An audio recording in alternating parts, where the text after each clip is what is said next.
একদিন মাটির ভিতরে হবে ঘর রে মন আমার, কেন বাঁধো দালান ঘর রে মন আমার, কেন বাঁধো দালান ঘর। একদিন মাটির ভিতরে হবে ঘর রে মন আমার, কেন বাঁধো দালান ঘর রে মন আমার, কেন বাঁধো দালান ঘর।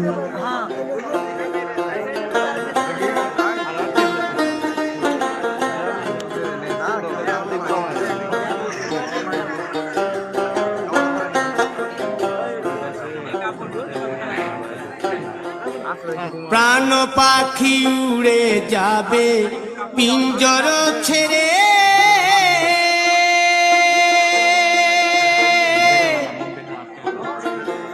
ধরা ধমে সবই রবে তুমি যাবে চলে। বন্ধু বান্ধব যত মাতা পিতা তারা সুত, বন্ধু বান্ধব যত মাতা পিতা তারা সুত, সকলই হবে তোমার পর রে মন আমার, কেন বাঁধো দালান ঘর।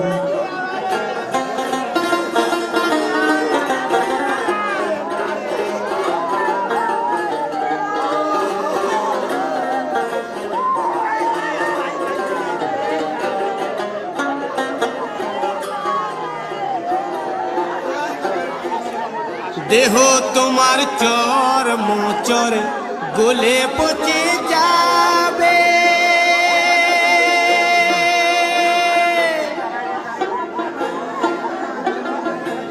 শিরার উপশিরা গুলি ছিন্ন ভিন্ন হবে।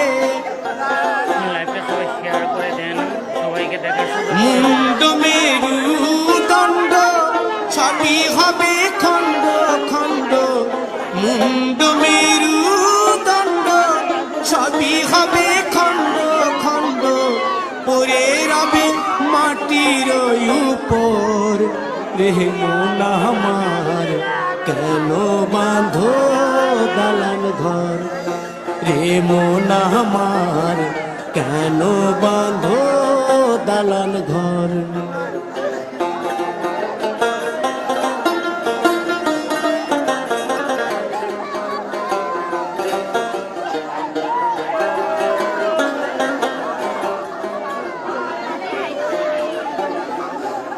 রূপেরি গৌরবে সাজিয়াছ সাজ,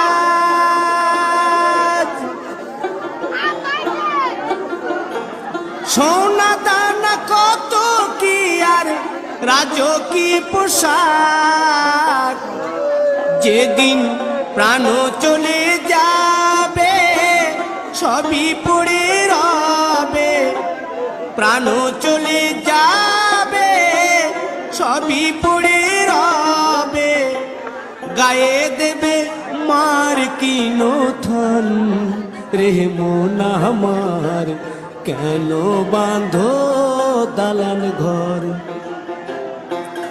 একদিন মাটির ভিতরে হবে ঘর রে মন আমার, কেন বাঁধো দালান ঘর রে মন আমার, কেন বাঁধো দালান ঘর।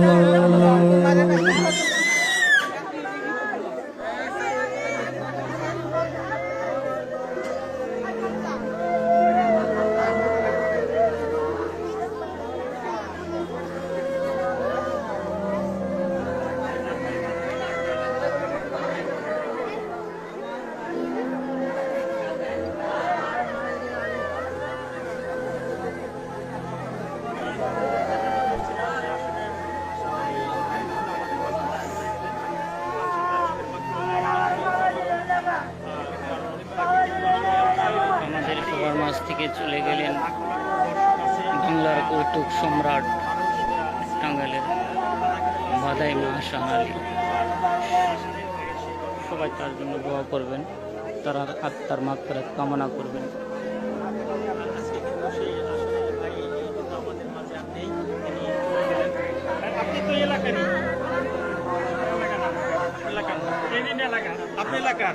এই যে হাসান আলী ভাই আসলে তিনি তো মানুষকে অনেক হাসাতেন, মানুষকে বিনোদন দিয়ে রাখতেন। আসলে ব্যক্তি হিসাবে কেমন লোক ছিলেন? খুব ভালো লোক ছিল, অনেক ভালো লোক ছিল। তার যে কোনো দেশে গেছে তার একটা নাম ছিল, আর যে কোনো অনুষ্ঠানে করছে মানুষ অর্থাৎ খুব আকর্ষণ ছিল। কিন্তু এমনি ব্যক্তি জীবনে আসলে তিনি কেমন লোক ছিলেন? খুব ভালো ছিল, সবার সাথে ভালো, সবার সাথে আসার ব্যাপার ভালো, সবার সাথে ভালো, ছোট বড় সবার কোনো বাদগুস নাই, সবাই আর এক সমান দেখছে, খুব ভালোভাবে দেখছে। তারা কয় ভাই? তারা তিনটা ভাই। তিন ভাই? চার ভাই। আপনারা শুনলেন হাসান আলী কিন্তু চার ভাই ছিলেন, তিন বোন ছিলেন। চার ভাইয়ের মধ্যে উনি কি মেজো ছিলেন। সেই হাসান আলী ভাই কিন্তু আজ আমাদের মাঝ থেকে চলে গেলেন, আল্লাহ পাক তাকে বিস্তীর্ণ নসিব করুক। কিন্তু তিনি যে মানুষকে যে হাসির খোরাক, মানুষের মনে যত কষ্টই থাক না কেন তার কথা শুনলে কিন্তু মানুষ অটোমেটিক তাদের ভিতরে একটা আনন্দ চলে আসতো। কিন্তু আজকে কিন্তু হয়তো আমরা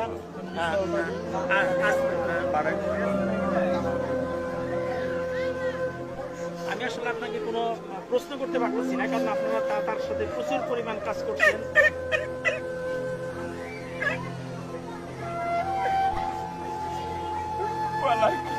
আপনারা আমাকে যারা ভালোবাসছেন, আমার উস্তাদ নওশাদ ভাইরে ভালোবাসছেন, আজকে তিনি আমাদেরকে ফিরে চলে গেছে, না ফেরার দেশে চলে গেল।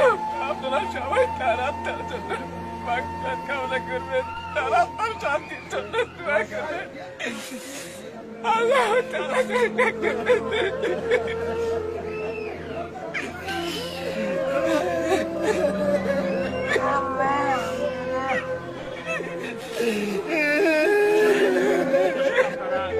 বুঝতে পারতেছেন আসলে এখানে কি অবস্থা চলছে।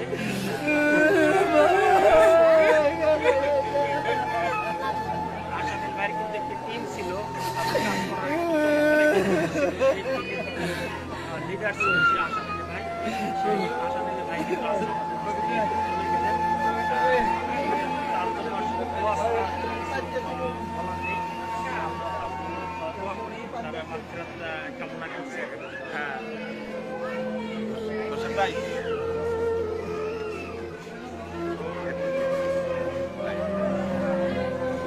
আসলে যারা কাজ করছেন, আসলে যারা তার সাথে কাজ করছেন তারা কিন্তু খুবই মর্মাহত। আসলে তাদেরকেও আমরা কোনো প্রশ্ন করতে পারছি না, কারণ হচ্ছে তাদের যে সিচুয়েশন, তারা কিন্তু তাদের সেই লিডারকে হারিয়ে অনেকে কিন্তু দেশে হারান। তারা কার্যক্রমটা ছিল, কার্যক্রমটা তাদের হয়তো বা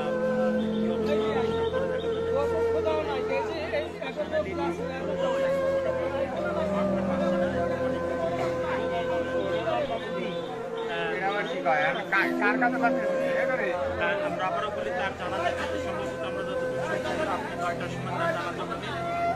সেই আমরা চাচ্ছি যে সকলেই আপনারা জানাজা কামনা করবেন।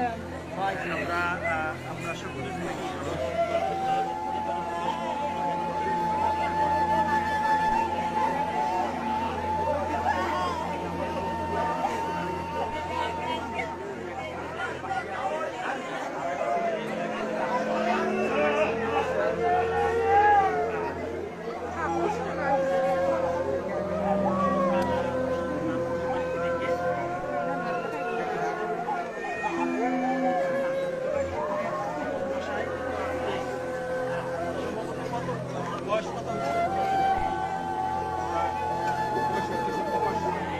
সম্ভবত 60 এবং 65 বছরের বয়সে কিন্তু তিনি চলে গেলেন।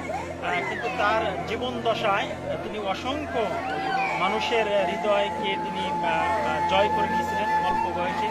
আমরা জানি যে প্রথম অবস্থায় কিন্তু আমরা যখন কোনো ভিডিও প্রযুক্তি ছিল না, প্রযুক্তি ছিল না, তখন কিন্তু মানুষ সংযাত্রার উপরে নির্ভর করেছিলেন এবং তারা কিন্তু সংযাত্রা দেখতেন। সেখান থেকে কিন্তু আস্তে আস্তে পরিবর্তন আসে এবং